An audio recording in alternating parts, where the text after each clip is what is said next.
Welcome to the LDS Man's Heart by Forged and Anchored. My name is Cortland Watson. I am one of the hosts and one of the contributors to the LDS Man's Heart. We welcome you and hope that as you participate and engage and comment and like, subscribe, all of that, that you'll be able to understand that the intent of this podcast is to be able to connect. We want men to have a space where they can have or engage in genuine conversations. It's not just about kind of the podcast or getting listened to, but having conversations that sometimes we don't get to have. We do tailor our message to LDS men. That's because all three of us are LDS. We use references to LDS scripture, but we want everyone to participate. We want all denominations, or if you're not even someone that's practicing faith, we hope that you'll come and join us and engage, comment. The last thing that we have to say just before we get started, that this is the LDS Man's Heart, a podcast. Three men that are LDS with totally different backgrounds and stories coming together to be able to talk about things that are important. We don't speak for the Church of Jesus Christ of Latter-day Saints. We are not sponsored by them. We're just three LDS men coming together, having genuine conversations, telling our stories, and talking about the things that matter. We want you to understand that if you are numb, excited about life, whatever it may be, wherever you are, that you can come and engage in this genuine conversation with us. So without further ado, welcome to the LDS Man's Heart by Forged and Anchored. All right, Alan, we're back. We are here. This is it. You ready? Yeah. Okay. Forged and Anchored. LDS Man's Heart. LDS Man's Heart. Okay. You ready, Javon? I'm ready. You ready? You got your Skittles? You all ready? You all set? I got my Red Bull, got my Skittles gummies. I'm good to go. Ready for an all-nighter. All-nighter. Just so everyone knows, it's 1 a.m. here. And no, I'm just kidding. Feels like it. It Sometimes does, it does feel like that's how you know you're old. It's 7:30. It feels like They can have that. I'm not part of it. No, yes, I don't you feel are. like I'm old. Not even doing Let's watch you stand up. We ain't putting that out. Why we gotta go there? It's called being sore from working out. You know, my grandpa, he's 90. He says that same thing. He's 90? No, I'm just kidding. Oh, God. And I'm flat-footed, so And you're that flat doesn't. footed. Yeah, Mm. people are flat-footed. They have more issues with their ankles and their feet. So you gotta. Yeah, my son is You gotta flat-footed. accommodate that. Yeah, you Yeah. do. You have to buy bigger feet than bigger shoes than what You you. gotta get arches. Yeah. Because if not, it's you feel it on your knees, your back, your ankles. So Just everywhere, huh? yep.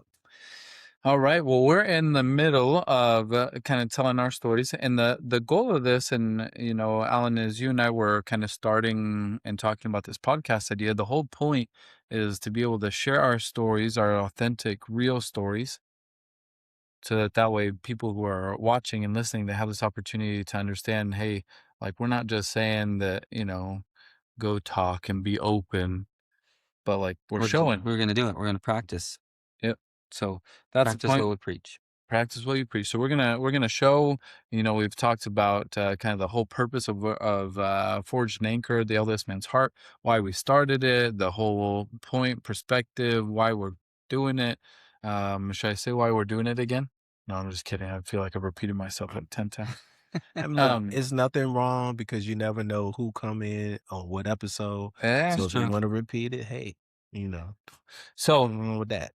Javon just told his story, and now it's your turn. Now you ready? Sure. Ask away. We got our questions. We're all lined up here. Javon's got his Skittles out.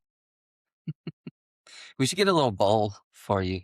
Put some Skittles right there. Mix them in with the gummies and the regular. Just on the house. Yeah. This would be my place to cheat. We need to I add. don't know that I can mix the gummies and the hard. No, I ain't saying put them together. What? Oh, the hard Yeah, mix Skittles. those two at the same time. You never know what you're gonna get. No. No. Throw some Cheetos in there. Yeah. What kind of Cheetos, real quick? I like the white cheddar Jones. So I also like the cheese puffs. But I also like the fiery hot Jones. Again, I'm from the hood, so everything fiery hot. yeah, That's what we do. Now, if you come at me with some salt and vinegar potato chips, oh, I love you for life. is that it? Real, that's it. I had this one. You might get mad at me for this, but spicy dill pickle potato chips. No, I ain't mad. Were they any good? They were great. Really? People in the They're hood eat great. those too. I can't do the vinegar. Mhm. Those ones are just too strong. But that spicy dill pickle, I was like, ooh, this is pretty good. Grew up on that, man. I was salt and vinegar, man. That's a shot. I do like salt and vinegar chips. I'm like feeling it in my cheeks. When you eat Just that, talking that, about that it, sour, that vinegar flavoring, I getting a little jowl hard. moving. All right, Alan. So let's go here. So Javon and I, we both talked a little bit about our upbringing. Mm-hmm. How would you describe kind of your upbringing? Fortunate. Fortunate. Okay. That's one of the reasons I like talking to you guys about your upbringing, because we're all different, very different, right? But I had a very nuclear family where mom stayed at home, dad, worked, provided, very active in the church. So generally good. In every family, there's going to be things that aren't awesome. Yeah. But for the most part, I can say it was pretty good. I was homeschooled. So if anyone wants to know what's wrong with me, see? I know you knew that already, but it's weird that I'm in education. I know. And it's funny too, because I went And to you homeschool. I went to public school, but I homeschooled. Yeah. And you were homeschooled And and work in the public school. and bring all my kids with me. It's fun. I have 9 siblings. 9 siblings. 6 brothers. Wow. So, we Where are you at? we beat on each other a lot. Yeah. I'm fourth of 10. Okay. So I don't have to go through the whole list, but 2 older brothers, older sister than me, and then my best friend is my just younger brother than me. Yeah. Well, I don't know. I mean, he's my best friend if he's listening to this. But all my brothers I'm really close to. Like my oldest brother, we become really close. Yeah. Like I could go through like all of my brothers. Yeah, I talk really about it. enjoy having the relationship, especially post growing up. Adult. Yeah. As adults, we've become better friends. Yeah. Are you close with your sister? We talked about your sister in the last podcast. I am. I mean, I'd probably say we, at one point, like going through everything we had to go through in the foster care and all that, we were kind of close. But then it's like, I'll say like this: we have our moments where we're close, and then there's moments that we just don't talk for a while. But it's not because we're fussing or fighting or anything. It's just that Just life be lifing. Yep. So. Yep. Well, and that's something that is really interesting because, I experienced that as well, right? With my, families and siblings, different dynamic where I got picked on a lot, and I talked about kind of my brother and his objective when we were younger. But as adults, it's like a different perspective. It is. Yeah. It's interesting. Right. So I have this question so you grew up in a nuclear family, right? A lot of positive. You look back and you're like, I had a good upbringing. Generally, yeah. Right. When you look back, what was it kind of like a monumental or a really important experience that you had in your youth that was like a defining moment for you pre-mission? I think quite a few. You know my daughter Kimberly. Mhm. So if you knew me when I was 14, 15, 16, I was a lot like Kimberly. Like Long red hair. yeah, long red hair. Yeah.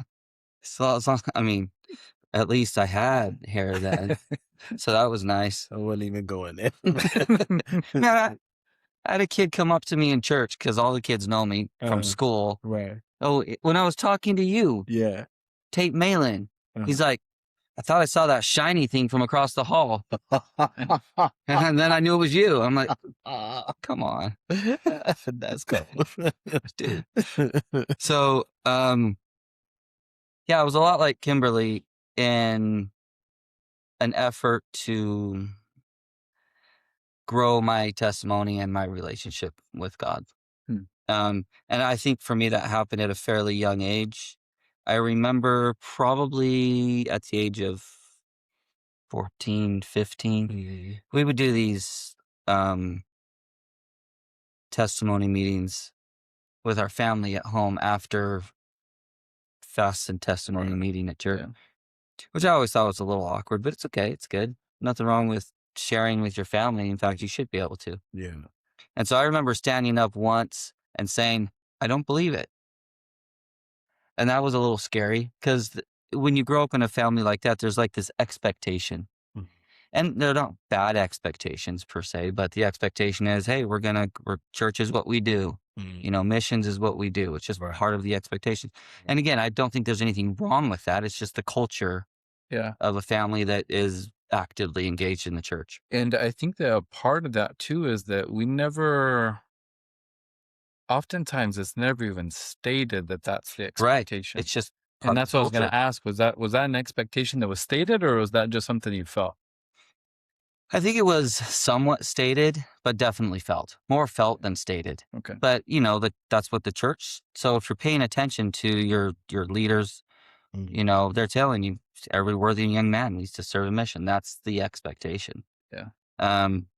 So a defining moment for me was when I stood up and said, I don't believe, I don't know, I just don't know. So it could be all nonsense, or maybe there's something to it. And so I think generally the interactions with my father were pretty good, and he did something really good in that moment. He took me aside afterward and said, do you want to know? And I said, yeah. Yeah. I mean, this is part of our family, our culture, you know, I see good fruits from the gospel. So I guess I made the decision then I needed to know, because it'll change the trajectory of my life.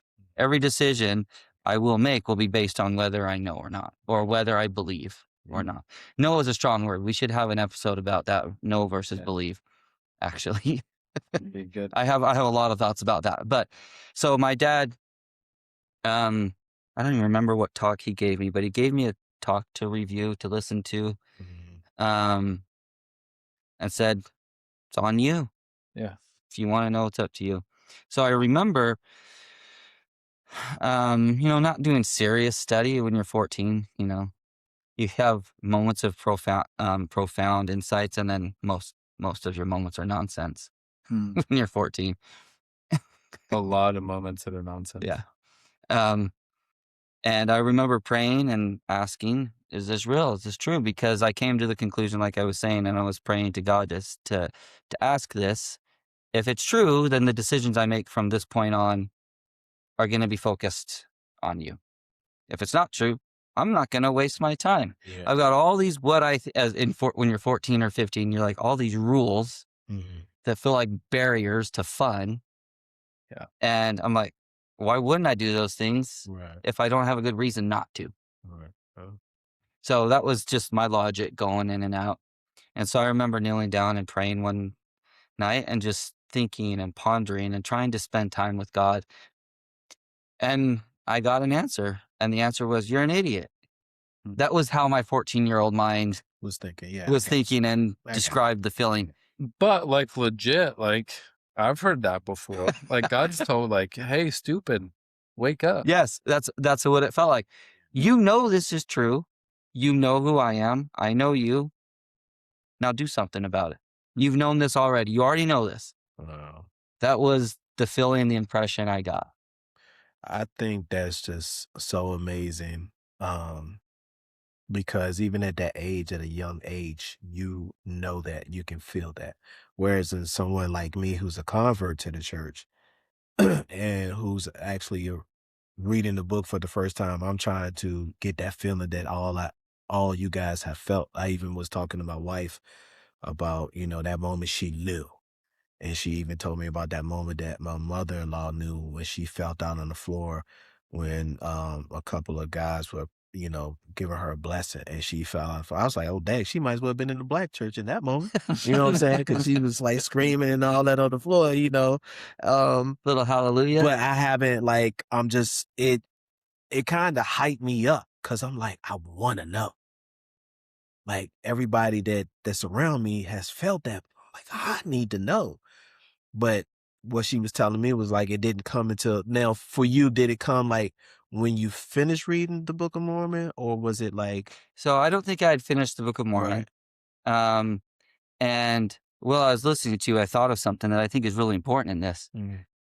I don't know that there's all of a sudden I know moment. Yeah. I mean, sometimes you have that overwhelming feeling, but I think that feeling is more of I know that I know. Right. Okay. And so a testimony and knowledge of God is an incremental thing. It's a line upon line thing in my experience, right? Mm-hmm. So I think we could all have talk about pivotal moments perhaps, but more often than not, it's just a line upon line. And then you're like, oh, wait a second. I've been doing this. Yeah. I know that I know. Yeah. Or I have the belief and it's sticking a little bit more now. Yeah. And so I think sometimes when you're looking for a testimony, I think that sometimes we are looking for that, that aha moment. And I believe those happen, but more often than not, it's just a quiet, oh, this feels good. I'm just going to keep doing this. Right. And that has been my experience far more often throughout my life, because there's still moments in my life, even now, when I'm like, come on. And I question. And I remember doing that on my mission. I remember doing that prior to my mission. I remember doing it as I learned things about the history of the church or doctrine that I'm like, and then I just have to go through that process again. So there's no real aha, I don't think. I think it's a bunch of little ahas throughout. Okay. Yeah, that's kind of like what my wife explained to me today, because she like, I know that you had aha moments. She said, but I think you're trying to. She's like, we know you believe in Heavenly Father. We know you know Jesus Christ is and everything, and the Spirit. She said, but it's you having that revelation of the book, knowing that it's true, which I still don't know. I'm reading it, and trust me, it's exciting. I'm like, some of the stuff I'm reading now, it just blows my mind. Like, what? There's some great stories. Like, what? They did that? Like, oh my goodness. So in my mind, I'm like, man, God, I love you, but y'all was ratchet back in the days. That's What book are you reading right now? I'm in what am I in?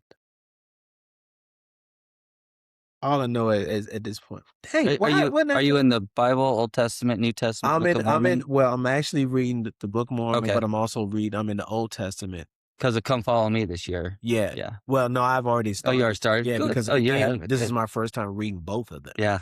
So I think in the Old Testament, I think I'm in.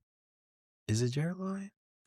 Okay. I think so. Oh, you've made it a good bit through. Yeah, That's good. And in the Book of Mormon, I believe it's I finished Mosiah. What's after Mosiah? Alma. Yeah, I'm in Alma. Yeah. So, but it's just the stories that I'm reading. I'm like, whoa. Yeah, there's some pretty intense really stories. powerful Stories. Powerful, but ruthless. But some of it, yeah. It really puts a perspective and make you wake up about and think and look at life and look at people, and like, God was like really laying it all out on the line on certain things to watch out for. And it's the same thing nowadays. It's just a different time. But it's still true. But it's even now, it seems like it's more evident for you to see, like, because it could be around the corner at any moment. Even when you turn on the TV, it's specific things that you see. Whereas then they didn't have TV, it was just the people around them or word of mouth. Yeah. So, but not to take away from. But keep doing that, because from that point on, like the love of the scriptures, the love of gospel principles and doctrine kind of just grew in me. Yeah. And, pretty normal teenagers. nothing really changed as far as that goes, except that um, that decision was a defining moment. I think it was not just a that you know, or that you have a belief that you believe. Um, it was in now that you have that understanding, your decisions need to coincide with the truth that you know or that you believe.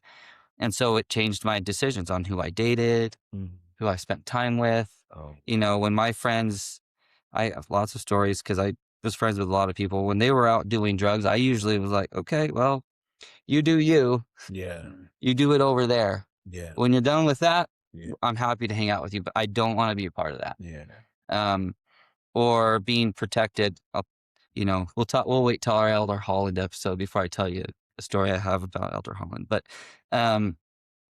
just because I believed those things, it was like I'm now the way I behave changed, and that's what should happen.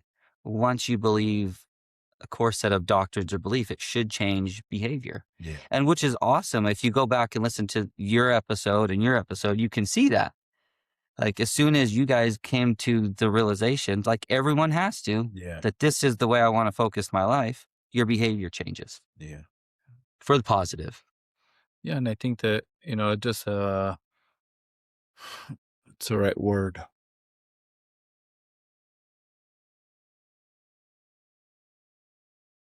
Manifestation of Elder Packer's quote Yes, I love that. that true doctrine understood will And applied. change Yeah.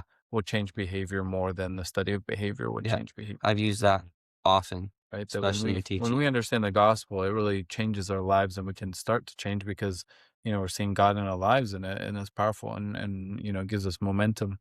So then childhood kind of goes on, and when in our stories we all kind of talk about a broken heart, right? Where we've kind of gone through that and we've experienced that. You had this opportunity where your dad pulled you aside, you started taking control of your testimony and your behavior, and everything started to change. When, like in your life and your story, when would you, or how would you identify or talk about kind of that moment of brokenheartedness? Right? The pain, the battle, the struggle. So I think there's two elements to brokenheartedness. One, and maybe there's more than two. I don't know. That's just what I'm thinking right now. Who knows? There's 37. Yeah. Okay. We'll get to that each episode. Fawn's like, what is this guy talking about? I don't have time for 37. I didn't bring enough Skittles for 37. So I remember some missions are great because they help you step outside yourself and look at things differently. So on my mission, I remember having a realization as I taught people, as I got to know people, and as I loved people. And, what's beautiful about being a missionary and teaching is the Spirit helps you know people, helps you feel and understand. Like it's an amazing experience. And I remember thinking, I'm just in need. For the longest time, as you grow up, you're like, I'm obedient, I'm good. I don't really need the atonement because I haven't really sinned. Yeah. And then you come to the realization like, whoa, that was way wrong. Yeah. First, I sin every day. I try not to, but I make mistakes every day that I need to repent for. And that's one of the great culture shifts we've seen in the church, where repentance is a good word because it simply means turning. It's a blessing. It turns, you're turning towards God. So, and a lot of, and just to interject real quick to give, some additional perspective, there are a lot of people who grow up in the church, right? And they think like, oh, I can't be great, or I'll never have a strong testimony because, I haven't had the Javon story. right. I love that you bring that up. Keep going. And there's some people, and I love that you're in on this podcast because there's a lot of perspectives, right, that you're unaware of, but then from our perspective that we're ignorant of. Yeah. Right, where like you've come to us and said some things, and I'm like, oh yeah, like yeah, it is kind of that way. Yeah. Right. Or we have another family that just got baptized into our ward, and they made a comment, and they're like, we love when we started coming to church, we loved the hymns Mhm. because it felt like a prayer and not just a song. And I'm like, oh, I know who Really? you're talking about. Yeah, yeah, yeah, They yeah. love the hymns? they love the hymn. Yeah, well, I don't think I'm gonna ever love the hymns at church. You know why? I'm gonna keep it Because real. you love the hers. Like The bad joke. That was a bad No, joke. I got you. I won't touch on that because I am a married man. I don't need nothing attached to my name. Listen, there's But- going to be some her. bad dad jokes here. But But no, but just I this get concept, that. yeah, this concept of, people, it's almost as if like they're hungry for an Alma the Younger moment. Mm, And it's difficult because there is this component where we believe like, oh, I've never really, needed Christ yeah. to come in and help me because I've always just kind of done what's right. Right. And it almost seems like, I don't want to use the word shame, but I like people who may be like me, who have, blessed in the environment Mhm. that hope, and really we hope that all people can have a good environment to grow Yeah. up in. Yeah. I like how you said that. I'm missing something because I didn't have to overcome some of the challenges that Javon had to overcome. And we're all on our own journey. And so I like that you brought that up. You don't have to go through seriously difficult situations to find Christ or to recognize that you are also broken and in Yeah. need of the Savior. Yeah. And that's the realization I came to on my mission and, leading up to my mission as well. But you really see it on your mission. I'm like, I'm teaching these awesome people. Yeah. Like, I am not better than them. I need the Savior just as much as this person. Mm. So all I am is an instrument right now. And that was a time when I recognized that I am broken because I'm a natural man. I'm fallen. Yeah. And so that's what I was saying. That's like the first element that I think of, that we need to recognize, that we're all broken in that sense, in need of the Savior. Individual way we all are broken. And if you don't recognize the need for the Savior, then what did he come for? Yeah. And Well, and I think of it oftentimes like a vase or a vase. Mhm. depending a where you're from. vase, A yeah. vase. Yeah, I You gotta like And you gotta like throw up the pinky as a vase. The vase. But like, and I think that people don't understand, right? A hairline fracture Mm, in a glass is just as detrimental to a hole in Yeah. the glass. Yeah. And and it's just interesting, right? So on your mission, you experienced one kind of brokenheartedness, and you Yep. started to recognize, hey, I need the Savior just as much as anyone else Absolutely. does. What was the second? second, yeah. Well, there's experiences growing up where you feel doubt and you feel frustration. So I think part of me feeling broken was feeling stupid, right? Mm. Mhm. I think a lot of people can relate to that. Oh yeah. Like, Oh yeah. I struggle with dyslexia. Going to college was way better than homeschool. Actually, it was about the same. College is great, Mhm. actually.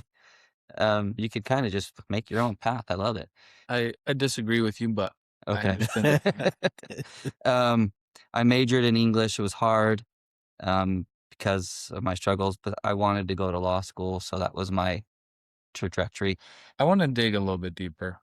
Go ahead. You just scratched over it, and I'm like, all right, It's weird. let's pause for a second.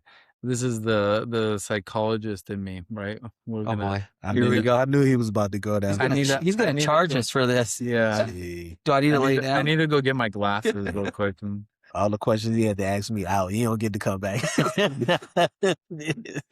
no, but you felt stupid.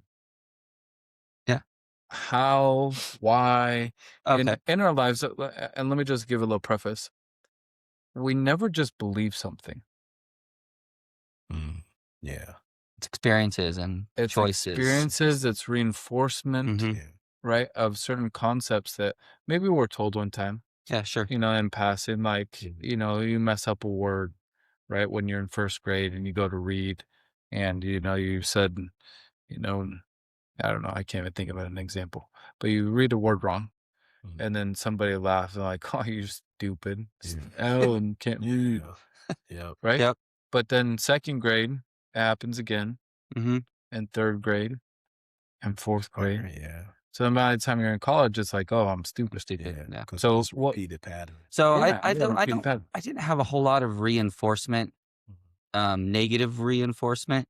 I had comparison reinforcement because I Okay. watched my younger brother and my other brothers who are incredibly intelligent with math and engineering, and so I always compared myself to them. I was just about to ask you that. Was it you comparing or was Yep. it other people? It was mostly me, and that's just something I've struggled with is comparison. I don't think that's abnormal either. We compare, we watch. Yeah. That's why Facebook can be the worst because Or- we're comparing our worst selves at someone's what we think is their best self. Or LinkedIn. Yeah, we're comparing careers and trajectory, and it's all garbage.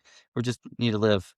But so it was reinforced that way, mostly through my own comparison, and then on my mission, I came to a couple conclusions. One, I like teaching, I love it.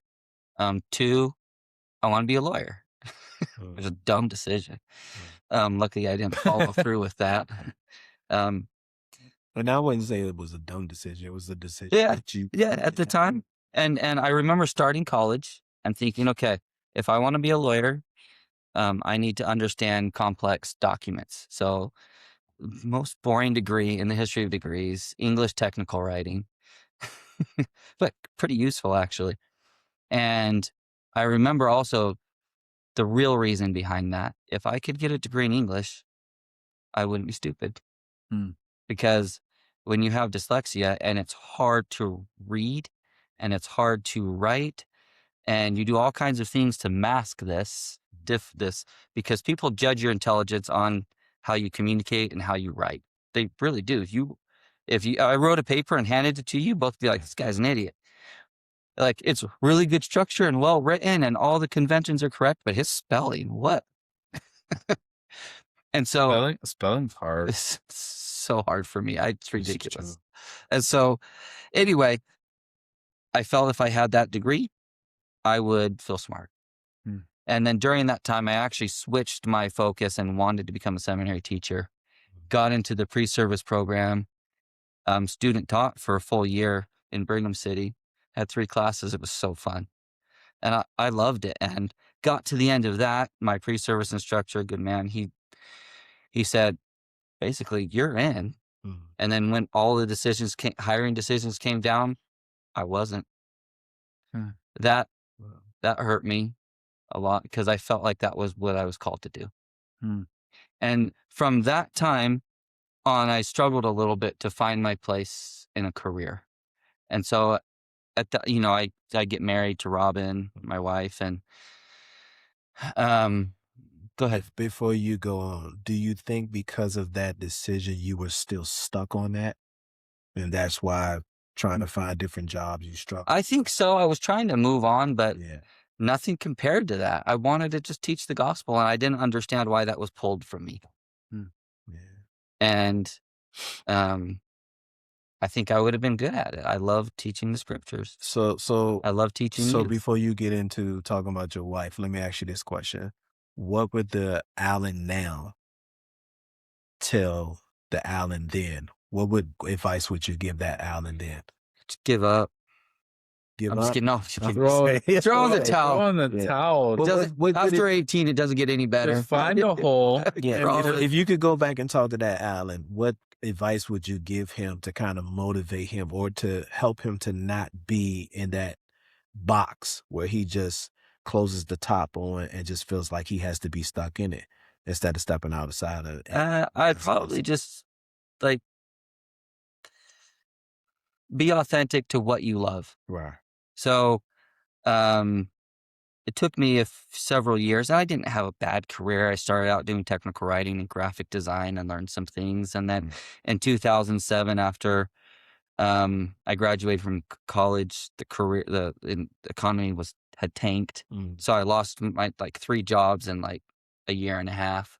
which also has an impact Right. on yourself, Yeah. what you feel about yourself. I'm worthless because nobody wants to hire me. Well, And I know a lot of men out there deal with that. That's a real struggle. Yeah. and it's reinforced through, and we're gonna talk about this one. This is We gonna need to be talk a about this future one. episode. What does success mean? What does career mean? Success, but then also in the family proclamation, right? Provider, Yep. protector. Right. So we feel That identity. the identity, we're struggling with job or finances or whatever it may be, and it's like my value as a man Bingo. is Goes just down. dropping. Yep. Or there's a shame and guilt where it's like, oh, I'm not a man, right? I'm not the husband, I'm not the father, Yep. because I'm not me. I'm not, and I got a family proclamation over there. I'm not that. And when I look around the ward or the men that I know or my brothers, Yeah. like, I look, see it. they went to college, they did the thing, Right. they've got good jobs. Why can't I do that? What is wrong with me that I wasn't allowed to be a seminary teacher? I got not fired, excuse me. I got laid off after a year and a half of my first job. And then 3 months later, I got laid off again. And then 3 months later, I get laid off again right after I close on a house. Like, these are really heavy things. And I'm out of work for almost a year, for about 9 months before I finally suck it up. And I'm like, okay, my friends have these jobs doing online recruiting for like University of Phoenix type of universities, and they'll pay me for that. Yeah. Like, I can talk to people on the phone. I guess I'll do that. Yeah. Well, and I wanted to go here real quick, but through this experience too, it's like Satan's just looking through and he grabs the file and then he is like, hey, Alan, you're stupid, remember? Yeah. Every time I have an interview and then I don't get the job, you're stupid. You're not enough. You can't provide. And it's just digs, right? And so, but you persevere, because what else are you gonna do? I have a wife and I'm starting to have kids, and that part of life is pretty good. So you just move forward, got that job, and I'm good at working. I'm a hard worker and I can usually figure things out. Like, that's one of my strengths, I think. Yeah. And so after 6 months of doing online recruiting over the phone, I was promoted to admissions manager, and that was a huge bump. And I'm like, okay, maybe I'm not so dumb. I can do this, right? I'm like, okay, I can do this. And in the meantime, I got a master's degree in industrial organizational psychology. You know what that means. It's nonsense to say that. I knew that's what you were going to look. Industrials. I can't even repeat what you said. It's basically, It means that he's good at HR. it just means Okay. HR, or that I really enjoy the people side of business. Like, how do we manage people and organizations, and be good managers and leaders? Now I see the relationship. Now that you put that in perspective, okay, I got it. Yeah. I just had to throw out the big words That's why I so I can feel smart. just gotta feel to let y'all know out there, when they came to me and was like, Javon, yeah, we want you in this podcast. I'm like, bro, like, I don't think I can like measure up. Oh, are you kidding me, Javon? I mean, and I wasn't feeling like, I'm stupid or nothing, but I'm just like, you got a psychologist, then you got like this teacher. I ain't even in that field. Like, what the heck? But that's why this is great, because we all come from so many different perspectives and backgrounds. And so I got my master's degree, got promoted. A couple of years later, I had the opportunity for another great promotion, to be a director of enrollment at a campus in California, and took that. And that's where things started to really get hard. Sometimes the good, have some of this good, and you're like, yes. California. So, yeah, California is the worst. I love California. That's where I grew up. I mean, in the Bay Area, 49ers fan. There we go, representing. There we go. Bang, bang, Nana gang. That's right. Nice. So I had this opportunity in Orange County, California. Thought it was great, because that was my next step. Like, I was director of enrollment, and then it was campus director or VP of operations. Like, this was my trajectory, my plan. And go out there, things seemed to work okay. after about 4 months, I got laid off from that job. Mm. And maybe off camera, maybe another time when I'm feeling a little more vulnerable, I'll tell you more about that, and why it happened. But But to make it simple, California is a scary place to work. If you hold people accountable and they don't like it, they can make stuff up, especially if they're in women. Orange County. Especially in From Orange what I County. heard, Like, it's everybody and goes in there. so there was Well, everybody's shooting for up here. yeah, right? so they're all dog eat dog. Like, so I had some really horrible accusations levied against me Yeah, that HR believed, Yeah. and then they just pulled the they plug. weren't even acting. They gave me a pretty good like check to walk away. I'm like, so you're saying you're going to give me a bunch of money to leave, but I have to leave? Yeah. So after 6 months being in California, I move into my brother's basement with my 4 kids and Robin for about 4 or 5 months. And that was really hard. That was a dark time. I mean, dark as in hard. It was really hard on Robin, really hard on Robin's mental health. And you guys were in the basement, you said? Yeah. And, you know, my brother just Extra darkness. extra darkness right in the middle of winter. Mm. So we moved there in November, and then just all winter we were in the basement. And, you know, my brother was awesome. And so it was great living with them, and it was Yeah. awesome that they were able to help us that way. And again, he's one of my best friends, and so it's great to hang out with my brother for like 5 months when we were living there. I'm like, cool, hang out with my brother. It's great. But it was really hard mentally for Robin. We're still figuring out things and her mental health that we had started to learn. Like we full on know now she's got pretty serious anxiety, clinical levels of anxiety, and bipolar. And those are things we didn't know then. And so she's struggling with all these things, and we're trying to figure it out. And I don't have an income, and, you know, it's just really hard. And so that's when your heart starts to sink a little. You're like, okay, life is just kicking me. Right. And I feel like I'm down and just keeps slapping. Yeah, What and is going on? It's a whole bunch of it Yeah. at one time. You like, yo, when is it going to stop? And what did I do to deserve this? Yeah. And then you go back to like, why did God want me to be a seminary teacher? Yeah. Why couldn't I have done that? Like, I know people who are seminary teachers. What did I do wrong? Or why couldn't I have been more successful in this career I started? What did I do wrong? So, because of my experience and my education, I thought, well, I'll just find another job doing this. So I found a job in South Carolina. South Carolina's awesome. A good barbecue. Getting that. I mean, see me in South Carolina. Oh, come on. It's It's food. That's about it. You won't see me. It's Like, I like the country, but that's like that deep country. There's some deep country there. That is for sure. So, but when I got the job in South Carolina as a director of enrollment at another campus, I thought, great, this will be fun and an adventure somewhere completely different. Let's just start over. So we go out there, I find this great place to live, great house. Job is working out. I like the ward we live in, like made some good friends there. Yeah. It only lasted 18 months because after, and this is where, you know, at another episode, we'll talk about our spouses or our beauties, right? This is where the most important person in my life started to really struggle. in South Carolina. In South Carolina, yeah. And I didn't even know. Wow. Which also, I'm supposed to provide and protect. And I can't protect the one person that I love the most. Yeah. You guys can interject any time. No, want. it's just like moment that you keep- need to just keep going. That's a moment you Okay. need to, yeah. Like let's hear it. You know, and that just to We could interject, but we kind of already Yeah. know the story, A so little bit. yeah. well, and that's one of the pieces where it's like, hey, you know, we feel the momentum, so just like keep going out. Yeah. So, again, South Carolina was great. I actually love living there. I'd move there again too.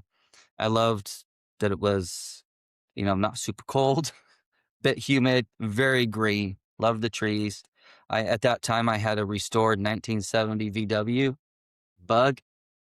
Dude, just driving that around, it was on. and it was dropped a little. Yeah. And it was red. Yeah. And it was It's almost awesome. like the engine rattled. Oh yeah. Yeah. And I loved that little car. I bought it in California and brought it with me to South Carolina because I loved it so much.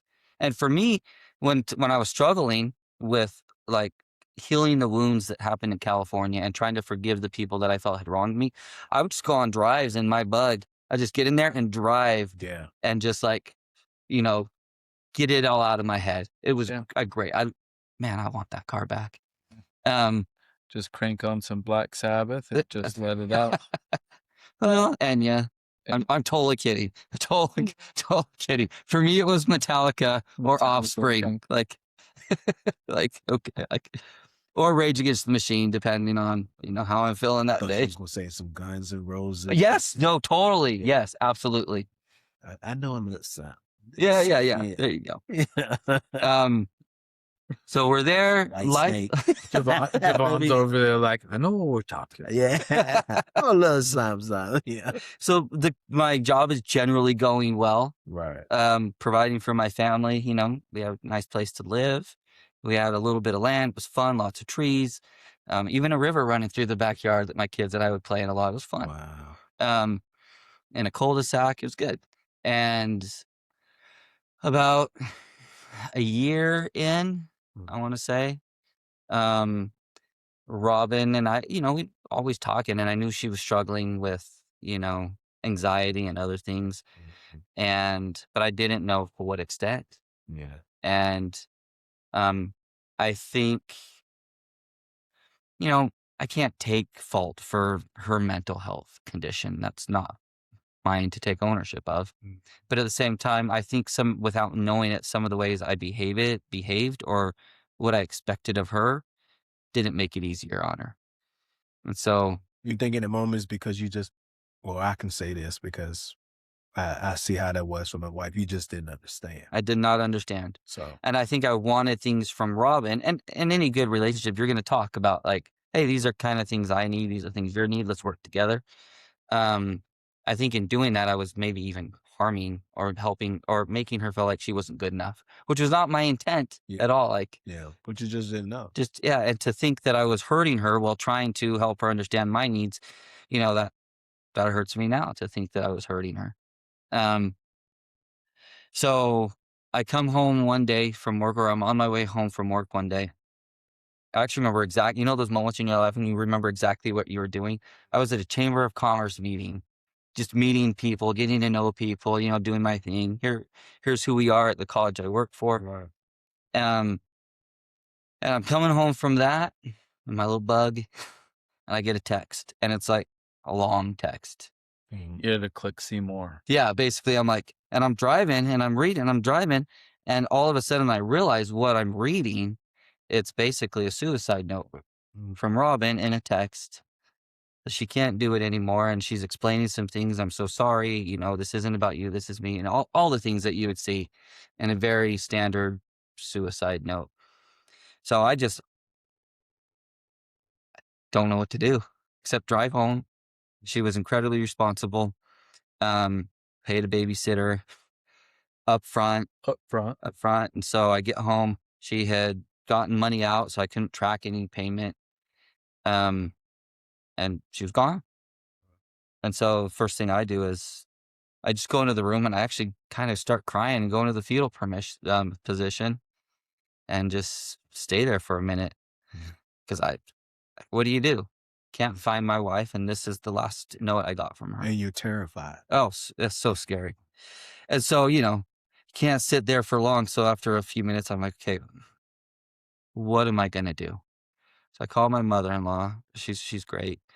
And explain. She's like, well, put out a missing persons report. I'm like, okay, I'll call the police. She's been gone for an hour. Doesn't mean anything to the police. Not to the police. But I did it anyway. Like, not ragging on the police, right? It's just like the policy. That's is just 24 hours. Yeah, there's a reason for the policy. But they were, they were good. What's the make and model of the car? What does she look like? We'll keep our eye out for her. So, that's best I could do at the moment. So, I can't really can't focus on taking care of the kids. So luckily some good friends in the ward came over. This nice young couple that we've gotten to know came over and the wife took care of the kids. My friend and I started to try and figure out what we could do. Mhm. And it dawned on me that she had a phone with a Google account. So I was able to pull up her Google account, log in. Luckily, I remembered her password and was able to ping her phone and her location. Yeah. And so I saw her maybe about 45 minutes, an hour away, and said, okay. Tried to call her, nothing. Location pinged. I'm watching her drive. And then all of a sudden it shuts off because she's hearing the ping Yeah. and realize what I'm doing, turns off the phone. Now Mhm. it's gone dark.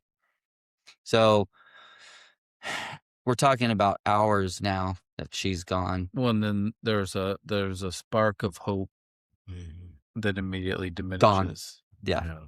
Yeah. So I don't know how to find my wife. Like the sense of helplessness there is, you just can't, it's hard to describe Yeah. the sense of helplessness. And I think, going back to our stories and our individual struggles, I think there's a time in everyone's life, Mhm. whatever it is you're struggling with or whatever your story is, there's a time when you're like, I am literally nothing to do. I'm helpless. Yeah. And I think those are hard times just to pick yourself up and keep going. And that's where the enabling power of the atonement is very real. Yeah, and one of the things for me, there's this, as men, we feel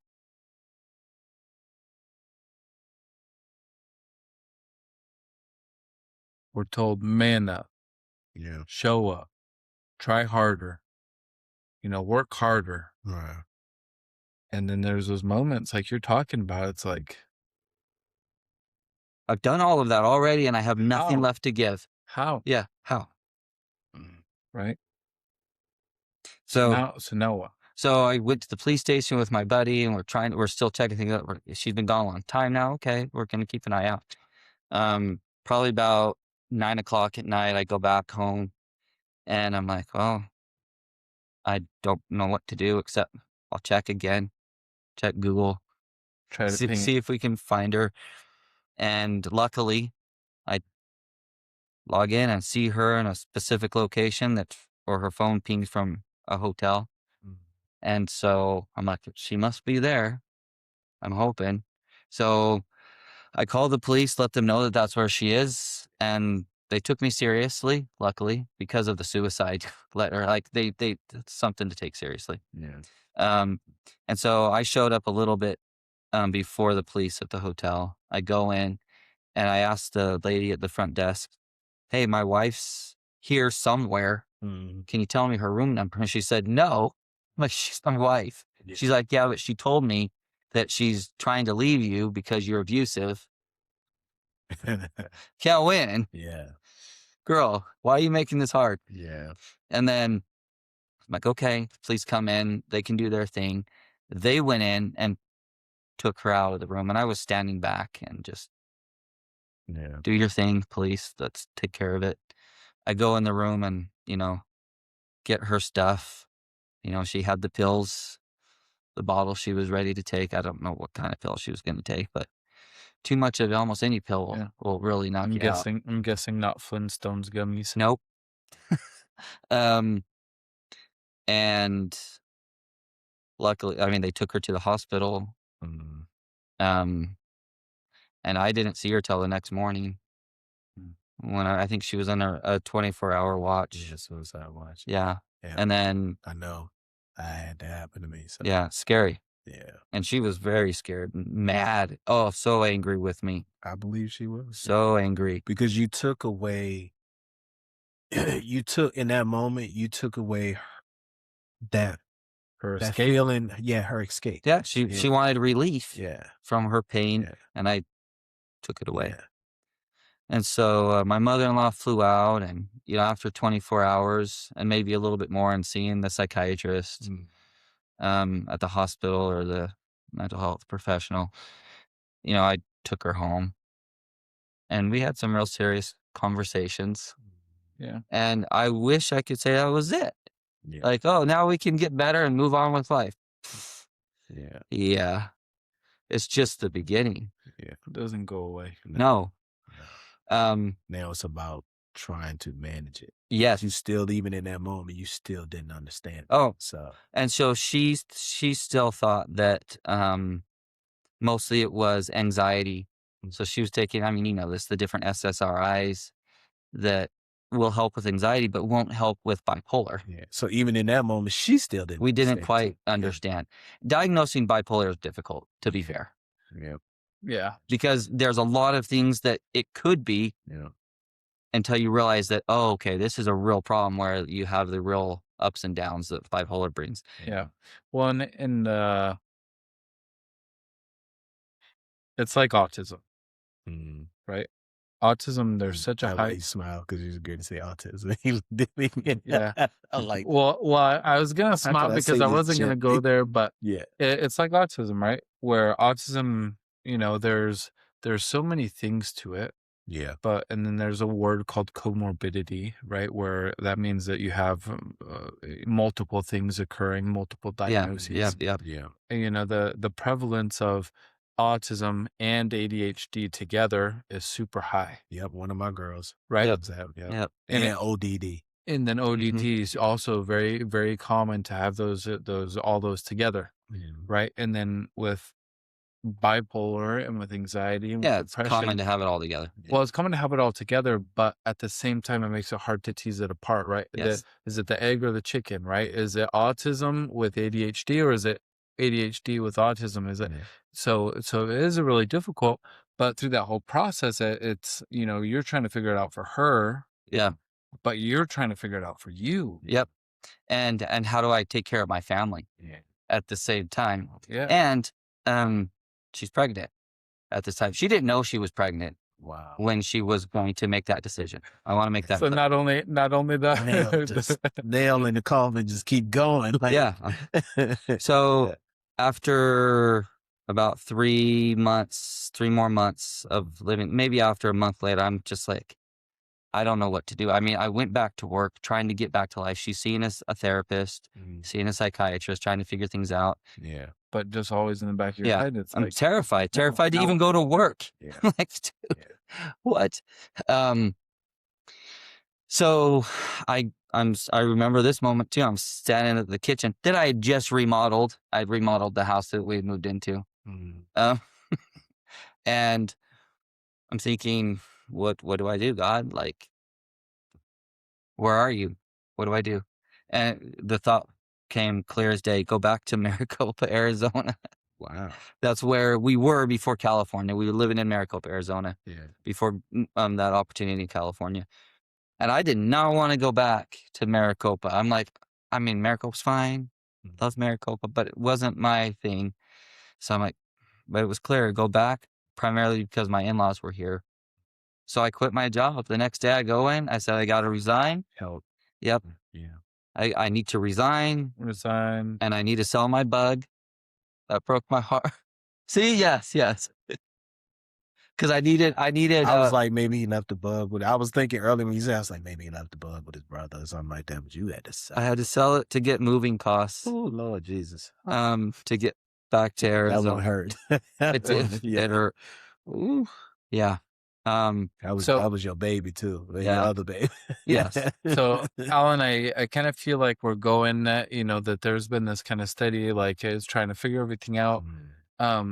Let's skip a little bit. And just recently something happened and I want to be able to hear that part of the story in this episode. Oh, okay. Where you guys continue to go through the battle. It's I'll do the Reader's Digest version. Yeah, and then go to the part where talking about Bishop. I think that's something that still is present and would be like powerful to hear. About what the bishop told me? No. About Robin's. Oh yes, absolutely. You see how they already got the story. They already got the story. we already planned. I'm over here like what? So to the Reader's Digest version. First time for you guys, first time for me hearing this. Just like that. Unless we want to be here for 2 more hours, I won't get too granular.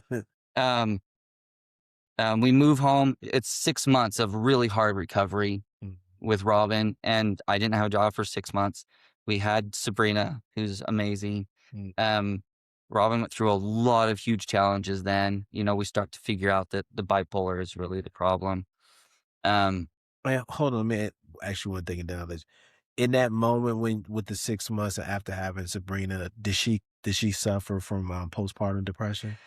um, it's hard to know because she was struggling with so many other Okay, things. okay. It Like was just a thought. Like, there were still dang. there were still Did that times. did that magnify it? Yeah. Yeah, because I'm It wondering. may have, but Yeah. there were literally times after Sabrina's birth that she would, or even before, she would just leave the house and I wouldn't know where she was, Mm. or she would threaten, and because she wasn't stable. Right. Um, Okay. and so, having that support was really good. I got another job as a director of enrollment. That led to a job with Heritage Academy where I taught for a few years, and now I'm the assistant principal.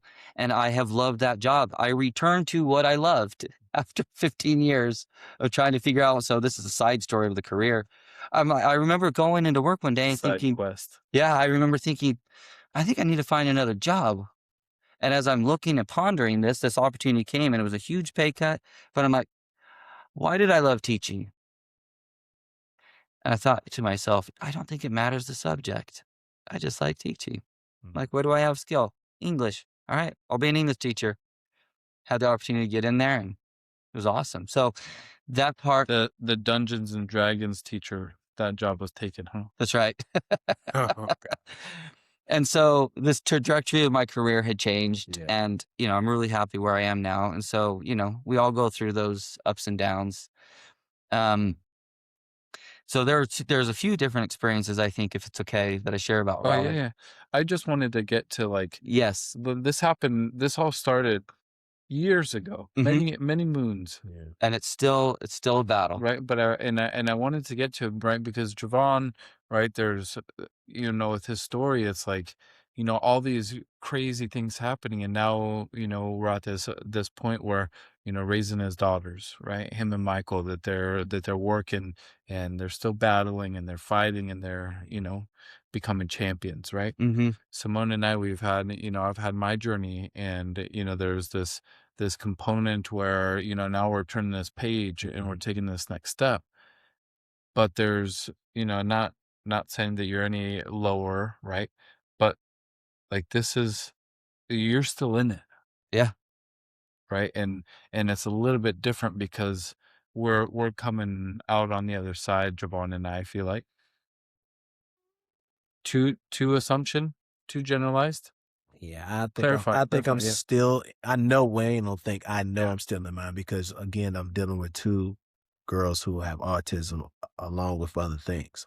So, it's a everyday thing, Yeah. Yeah. because I don't know, just like with the bipolars, I don't know what I'm going to get from day to day. Yeah. It's a struggle from the time we all wake up. Matter of fact, it's a struggle 24 hours, even at night, because with being a stay-at-home dad, I'm up. If I lay down, here go my girls, one of them, or they screaming or Mhm. something, and I gotta go in there and figure out what's wrong. How can I calm them down? Yeah. And they could be calm, or they could just go to 1,000 real quick. Yeah. So Yeah, and thank you for correcting me, right? I don't yeah, want to overgeneralize yeah. I generalize. mean, but we still But winning, but we yeah, winning still in a way winning. where we're The dealing journey's with what we going can. Yeah, on, Mhm. yeah, right? yeah. And that was probably not the right choice of No, words. no, no, no. That was fine because what you don't know, you don't know. So Yeah. you trying to understand it, that's why we're talking now. So Yeah, no, yeah. that's fine. And just kind of going through that process, right? Where, we're all in different parts of the journey. Yep. Yeah. Right? Where my low was here, right? And now as we're looking at our lives, Simone and I were like, okay, we're up here. Mhm. We're starting to go that way. Yeah. So I wanted to get to this point to be able to illustrate kind of where you are on that That's a journey that's right a now. that's a good question because in some ways I feel like I'm on a good Yeah. trajectory and my family is, and Robin and I have created a beautiful family that, are doing amazing things, some Right. of my kids. And a lot of really good impact. Yeah. And but to get to like Robin still struggles. She works at Heritage Academy and she's a PE teacher there, and I use the example of every morning when she gets up, she puts on this backpack of bipolar and she has to carry it with her. Yeah. And she does an amazing job doing that. And then when she gets home, she's exhausted. She's shot. Yeah. And so in some ways that leaves me to pick up some areas of the home where I maybe didn't have to before. So there's still that dynamic, but because it's kind of become our new normal, we've settled into this normal where, we understand each other's, and I have no expectations about what she is or isn't supposed to do as a housewife because she's not. I mean, she's just Robin. You just go with the flow. And we're just working it out, right? Yeah. And that has, me learning that has been really good. To go back to your question, about a month and a half ago in our ward, we got a new bishop. And after that sacrament meeting, we come home and, people like to speculate when a bishop is getting called. And there's more than one person that has come up to me and said, Alan, you're the next bishop. And, where I'm like, whatever. When you have multiple people tell you that, it's kind of weird. Yeah, it's like, oh, okay. am I the next bishop? And then it doesn't happen. You're like, okay, that's fine. Yeah, whatever. Whatever. But I get home and Robin says, Alan, I don't think you'll ever be bishop. I'm like, okay, why do you say that? Well, thank you very much. Yeah, sure. Alan, you're stupid. Yeah, yes, exactly. And then Robin says, because of me, because I'm not good enough for you to be bishop. Like, man, that breaks my heart to hear you say that. That's not for you to own. That's not for you to take on. Me being a bishop has nothing to do with or not being a bishop has nothing to do with our salvation. Like nothing. Yeah. So you feeling that is not fair. Right. And a couple of things about during my healing process that have stood out to me. One was about 5 years ago, I was struggling with things with Robin. I go to my bishop just to get some advice. Like, is there something you can do to help me? Right. Or some thoughts you have? And he said, I don't know. But what I do know is Heavenly Father and the Savior know Robin and love her perfectly. And that's what I needed to hear. All of a sudden it was okay, I'm going to give it to them. Whatever struggles I'm having, I'm handing it over to the Savior and saying, I'm just going to do the best I can. That was an important moment of change for me. The other day I was talking to Robin. I was reading a book and this idea came into my head because of kind of what he was talking about with his significant other. And I go up to Robin. I said, why do you love me? And she's like, I don't know. I just do. I'm like, wait, but you don't know. She's like, well, I can think of things that I love about you. You didn't say, what do you love about me? You said, why do you love me? And she's like, I don't know. I can't give you a specific reason just because I do. And I thought about that for a minute. I thought, well, that's awesome. Because you love me without expectations. You don't love me if I do the dishes or if I do the laundry or if I make a certain amount of money. You just love me. Yeah, just because. Just because. And I looked at Rob. I was looking at her in that moment thinking, I think sometimes I underestimate my wife and how good she is to me in so many different ways that most people will never see because of what she struggles with. Socialization is really hard. So you've been in my house, like she'll always probably leave. She'll, be polite, but yeah. But see, here's the thing: it ain't for nobody else to see. It's true. It's only for you. It's true.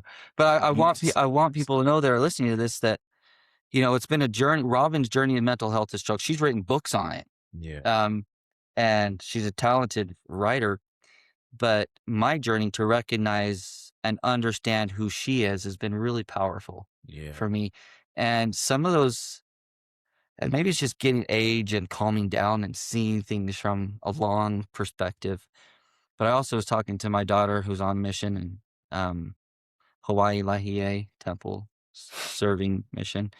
She was talking to me one day without Robin being close by. No, she sent me a letter. And she was, an email, a letter. A letter. A letter. We used to do this for letter.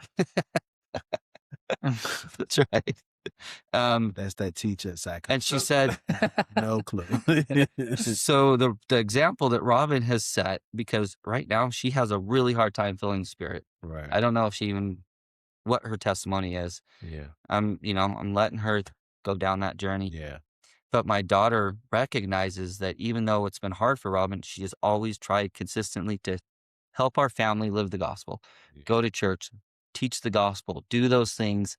And if you don't have a strong belief, that's hard to do, Yeah. really hard. And then she's like, and I've watched how you've loved Mom, and I've starting to understand what unconditional love is like for other people. Yeah. And so why? Who cares? Yeah. The why is because life is hard. Yeah. That's part of the plan. But the beauty of what can come out of it, if you persevere, if you fight, is just incredible. There's a favorite poem of mine by, maybe you should look it up. I don't know. The man. Del Silverstein. What? I was guessing. Oh, I'm not much of a poem guy, but remember, English technical writing, not literature. Came out of nowhere with the name. Who is it? The man in the arena by Russell Crowe. no. This is not Gladiator. I thought that was the man in the arena. Is that the man in the arena? Yeah, I knew he was. But the man, I should fight it. But the man in the arena, the whole point. Dang, I gotta remember who it was. Maybe another episode I'll remember. But the point is, Starts. Are you not entertained? You still like Gladiator? Oh my god, dude. Anyway, We're watching Gladiator instead of doing our next episode. Just commentary. But the idea is that the prize isn't the person that wins as much as the person who is still fighting. It's the prize is the actual act of staying in the arena and fighting. Yeah. That's where true victory comes from. And I can't imagine how I might be feeling or what I might be doing if I gave up on Robin, on me, on what is turning out to be even better than I expected. And we'll get better because both Robin and I are working on it. I know we probably passed an hour, but no, but I love that. I love that you said that, because as you said that, I've sat here and thought about me and my wife. Her having to deal with my darkness and understand it, my depression, to me having to understand, dang, how could she deal with me? And the things I took her through, how could she stay? How could she be that strong person that's willing to really fight through all of that, when she should have been just said, you know what? Whew. Oh, bro, it's too much. Deuces. Yeah, deuces. I can't do it. But you're absolutely right. It's a beautiful thing when two people who love each other unconditionally don't care about the noise or care about what's going on. They're just working on trying to help each other and understand each other so that they can continue to love each other. But because that unconditional love is there, it goes without even saying. It's like, I don't even need to question this. What can I do to help you? yeah. How can I help you get through this? How can I help myself understand this? Or how can we both link together in the way that we need to, where we both can get through this and understand it? And what you're saying means that it's not a what's in it for me. Yeah. It's a what's in it for us. Yeah. And how can I support us in this journey? And it makes things like household chores, laundry, dishes, taking the kids here or there, doing it. It makes all of that superfluous. Yeah. It makes it doesn't matter because we're just going to work it out. Yeah. But there has to be a level of accountability inside of that. Yeah, I think it is Right? to a point. Yeah. right? Where and not saying that, not backtracking on what you guys said, right? But it's Raining on a parade over Yeah, here. you he's know, the best in psychology. Now he's about to say, "Well, you Yeah. should have did Now he's this, gonna and charge this us. is well, why." no, but it's that concept of how and you had said this, right? Mhm. Where it's like, what can I do? Like, how can I help her? How can I help us, right? Right. But then at that same time, right? Taking that accountability for our own actions, right? Oh yeah. Being able to add Yes. in, just Yeah. adding in that extra question, Yeah. right? Like, what help do I need, Yeah. right? What help does she need, Yeah. and what help do we need? Yeah. And then understand that together, because it's it's a really easy to be able to say, oh, she needs this, we need this, but then for you to be able to say, hey, but also, you know, I'd really like to hear a few more comments of like, hey, thanks for working hard today. Yeah. Mhm. Right? Like I need a little bit more of that. Yeah. And I think that sometimes as men, right, we're so focused on the outward, where like, what does she need? What do we need? That We don't go back to what's we right. undervalue, like, okay, there's also some needs here for me that we need addressing, because it is Yeah. together. We gotta ascend together. Yeah. I can't just sit here and push you up all the time, because relationships, they're not 50-50, They're right? 100, They're 100. 100. They're 100, but then at the same time, Great minds think alike. You know what I mean? 100, but then, sometimes just in kind of like exterior, right?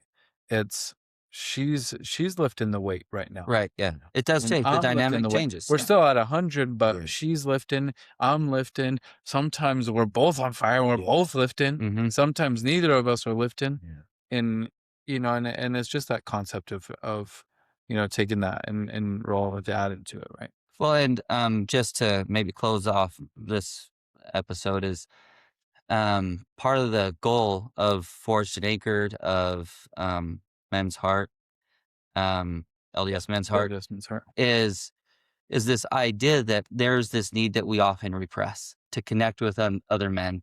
During a lot of this time, Right. I was focusing on Robin and my family, and that's not necessarily bad. But there was this element where I should have been, and I connected here and there with people, but I wasn't very intentional Yeah. about connecting with other men and making friends. And I needed that. And when I realized I needed that and started doing that more, I'm better for Robin and I'm better for my family, because the you, the we, and now a little bit of me goes a long way. Not a selfish me. I'm not out, you know, going with my buddies to, concerts every weekend. Right. But I should. We should do we should do concert series. Anyway, Javon can pay for it.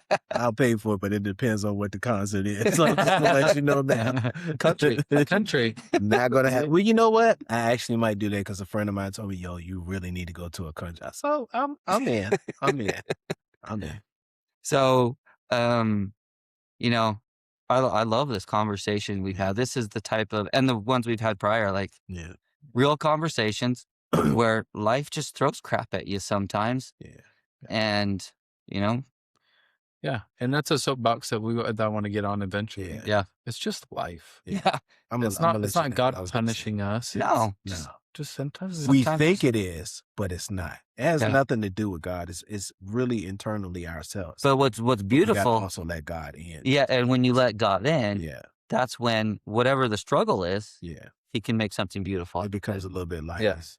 And I can relate to what you just said about just you and Robin, because that's how it was for the longest time with me and my wife. I didn't want to let nobody in.